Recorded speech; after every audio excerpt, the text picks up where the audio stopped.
River fish have long been a part of the Ozarks, obviously with indigenous people, but when the settlers come in. And so using them here on the menu is always an honor, and we enjoy the flavor because it's some good meat.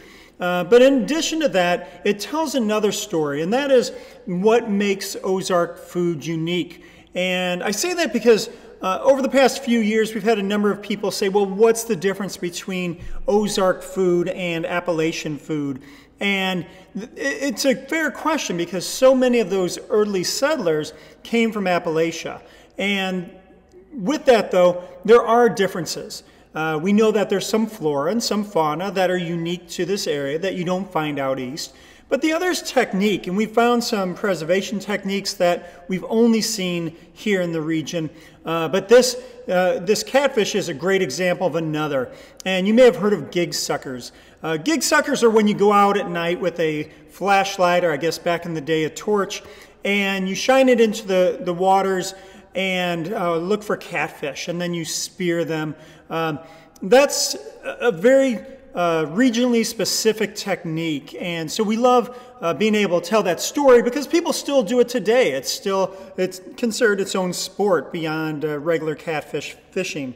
So anyway, we think that's something interesting to share. The other is that oftentimes people want to really dial us into a literal interpretation of Ozark food, and we certainly do our homework and put the rigor into the research that we're doing, and we certainly are true to that research. But our goal is not to serve you 200-year-old food. It's to serve you food that you would want in 2022 and going forward, not even last year. It's like, what can we do looking ahead to create amazing Ozark food?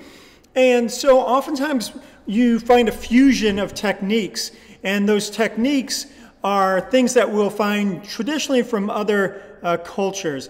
In this one, we have one really neat one that we're working on. This is in development, but it's taking the Chinese fermented black bean and using that as a condiment or a seasoning in this dish.